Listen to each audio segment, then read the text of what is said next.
Okay mga kaibigan, meron tayong gagawin na motor. Malaki na motor ito mga kaibigan, parang enduro, parang 200R, parang ganon. Ngayon ang gagawin natin dito ay i-battery operated natin ito. I-battery operated natin ang motor na ito mga kaibigan, dahil ang motor na ito ay di primary siya dito. Malalaman mo pala mga kaibigan ang isang motor na di primary kapag nakakita kayo nitong kulay red na may stripe na black na galing dito sa stator. So, galing dito sa stator.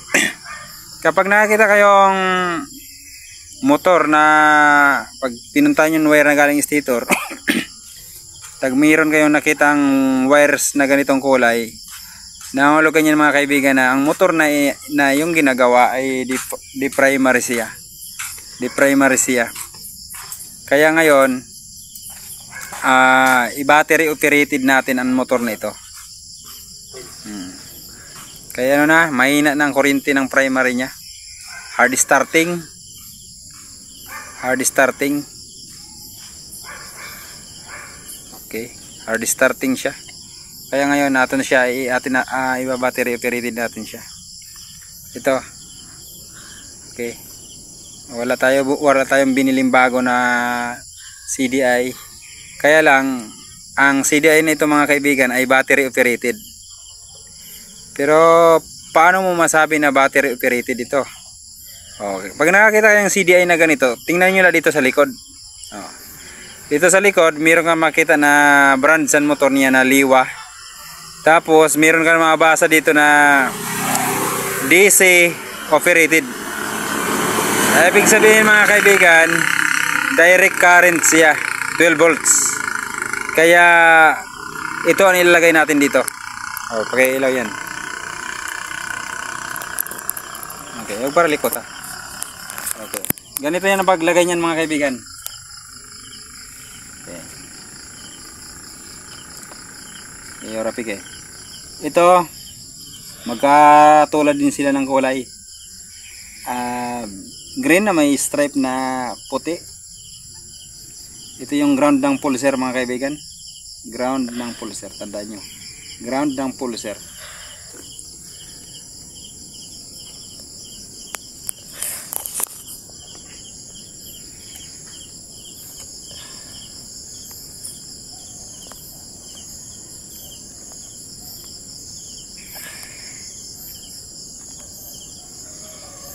Okay, tapos na.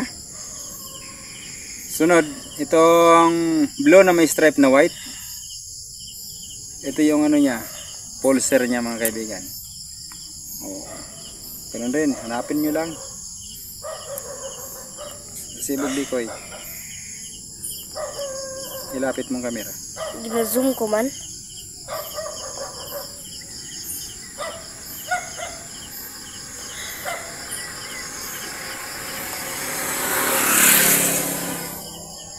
Masya na ka mga kaibigan sa kamay ko. Sobrang dumi kasi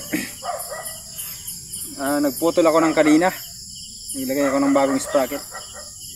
Kaya sobrang dumi. Mamaya ko lang hugasan.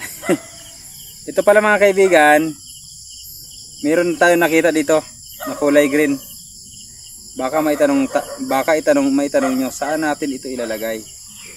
Dito din meron din kulay green. Ibig sabihin itong pure na ground ng ating body, no, sa body natin, sa chassis natin. Connect din natin sa kulay green. Ground ito mga kaibigan, ground ng chassis natin.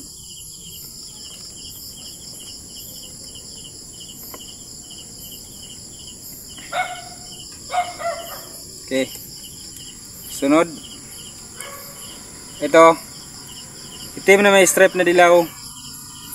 Ito mga kaibigan ay ang tinatawag na ignition coil. Pupunta yan dito sa high tension wire, dito sa may spark plug. Ganito ang pagka-lugtong pala dito mga kaibigan, ganyan, no? Ganyan. Para pag ganyan ang pakadugtong nyo, maiwasan nyo na maputol. O hindi kagad papatid o mababaskad. Okay. Sunod. Ano na susunod? 5 na, no? 5 na. 4 na. Ignition coil, ground, pulser, ground ng pulser. Okay. Ito, wag na natin itong papansinin ng primary. No? Wag na natin itong, ang galing ito stator mga kaibigan. Ang galing itong stator. Okay. Ngayon, hahanap lang kayo ng wire na mayroong supply. Dito sa motor nito, hanapin nyo lang sa may wire ng flasher. O kung hindi nyo makita sa may flasher relay, doon mismo sa may susian, pwede kayo mag-tap doon. Mayroong kulay black doon mga kaibigan. Doon kayo maglagay sa tinatawag na accessory wire tulad nito. Ito mga kaibigan ay accessory wire, ito ang solid na black. Ayo, ito. Alamin natin kung may supply and wire nito. Patadyak nga ni Igo, uli. Tad na lang. Tingnan natin kung may supply. Sige, okay. Okay, thank you. Okay na. Merong ilaw, ibig sabihin mga kaibigan, may supply ito. Ngayon, dito tayo. Kapag nakaharap sa iyo ang CDI, ilalagay nyo siya sa baba. Oh. Di ba nakalagay siya sa baba? Ito yung main supply ng battery operated mga kaibigan. Main supply, no? Main supply. Siya ang supply ng CDI. Ngayon, yamang gintis natin kanina na mayroong ilaw, dito natin yan ilalagay sa ilaw, sa mayroong ilaw, no? Yan.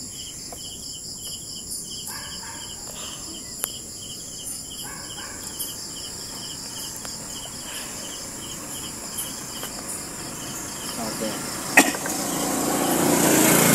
Okay, muli ay ulit ko ha. Okay.